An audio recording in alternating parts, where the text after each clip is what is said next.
Bryce Harper. Back in the news. So Devin Caney, our very own Devin Caney. Scoops! By the way, can we work on some timing here, Scoops? Seriously, yeah. Can we get 5:30? How about 4?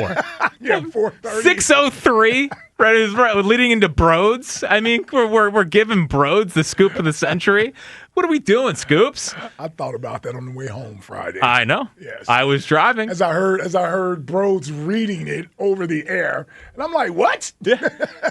Hey, Caney. We don't Friday news dump our own station. It's crazy. Yeah, you got scoops from this show. This show. Yeah, this show gave you the name Scoops. That means you break the scoops here. Yeah, could have called. Could have called before the tweet. So anyway, we'll talk about Scoops' issue later, regardless. She tweets, sources tell me Bryce Harper's been advocating for more right-handed power and someone who could give the Phillies more emotional edge / swagger. I'm told, does he not think that's Alec Bohm? Certainly not swagger. I'm told Harper suggested Dave Dombrowski look into a reunion with Rhys Hoskins, who remains a free agent. I'm told Hoskins is game to come back and finish the job with the Phillies. Dombrowski kicked tires on a potential reunion before ultimately deciding Hoskins is not a fit. So on the surface, it's like, well, it would have been fun to have Rhys back, of course. Then you start thinking logistically, doesn't really make sense.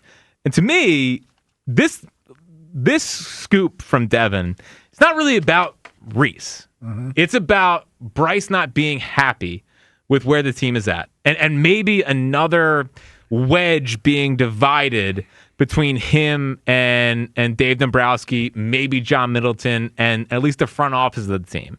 And again, this is another kind of thing where looking for emotional edge and swagger to hit behind Bryce, so continuing to complain about not having the right protection in the lineup, obviously not believing that Alec Bohm is good enough to do that job, which is crazy. I mean, career, lock 285 type hitter, right? Exactly. I mean, and it's a contract year. Going to be a problem. Also, Adolis Garcia should have been signed for something like this. The emotional swagger kind of guy that he was for the Rangers that helped win the World Series in 2023. So this seems to me like another kind of instance where Bryce is frustrated with the lack of moves that the front office did this offseason and coming into the season not feeling like they have a legitimate chance to win the World Series. Then, in listening to Bryce yesterday on NBC Sports Philadelphia, as you know, he gets interviewed in the middle of the game after being taken out, he kind of throws this out there. Give me a feeling on how you're feeling coming into this year about the ball club right now. Yeah, I mean, obviously we got the best pitching staff in baseball, or one of them. I mean, I think we're at the top, and with our staff, and obviously have a couple guys in our bullpen that are new, but have a really good feel of our bullpen, and lineup construction obviously pretty similar to what we had last year. So just got to do our thing and go out and play games. I mean, anything can happen, and the way that we go about it as a club, just worrying about what's important in here and not any outside noise or anything like that. Lineup is essentially a lot of the same guys that we've had here, and it's on us to go out there and get the job done. Like, what's your feeling on this Bryce Harper situation, and is this becoming a big deal? Well, here's the thing. It certainly has gotten my attention. His tone, his sort of the energy, at least to this point, doesn't seem like it's in a place where he's happy and excited about the season, about the team, about what their potential could be this year, making another World Series run. Like, I don't get that type of energy from Bryce this offseason, nor since he's spoken, since he's gotten down to Clearwater, and you wonder if he feels already defeated because of the way the roster is made up. And before everybody's ready to jump on Bryce and tell him to quit whining and just shut up and play baseball, all that stuff, ask yourselves, you feel the same way too. Yeah. I don't hear a lot of fans patting Dave Dombrowski on the back or feeling like this is a team that can compete with the Dodgers. So he really is verbalizing what a lot of fans feel as it pertains to this team. Now, you asked this question about how are you viewing, not today, but another day, you asked this question, how are you sort of viewing going into this season with this Phillies team? Mm-hmm. The championship or bust, or are you excited to watch the young guys develop? And I do believe, depending on where you lay as a fan, you can find some excitement in those things that'll keep you interested in the team this year and watching them develop. That's you as a fan, though. That's what I was just going to say. That's different than the actual players out there. And for a guy like Bryce, who's at this stage of his career, and I'm sure Schwarber, although, listen, Schwarber's happy as hell right now. Just got $150 put in the bank account. And he already has one. Yeah, he's good. That's right. And he already has a ring. And so does Trey. And so does Trey. You're absolutely right. Forgot about that. But Bryce is one of the guys who's saying, man, has the window closed on my opportunity to win one here? If you guys are interested in seeing the young players come up and see what they can contribute, then what's our chances of actually winning something meaningful this year? And so he has sort of this shoulder slump, kind of, we'll give it a try. We'll go out there and do our best, and we'll see what happens, but I don't know what you guys expect. And he seems to be somewhat frustrated by that. And this last thing with Rhys, like you said, it's not even really about Rhys Hoskins, because you can look at Rhys's numbers and whatever. You can either take him or leave him or what have you. I would have been okay. It would have been nice to have Rhys back. I don't know how much he would have played or how he would have been able to contribute, but I like Rhys Hoskins. He's a Phillies draft pick, right? Hmm? Yes. So he's one of ours. I would have been okay if they brought him back, especially for $1 million.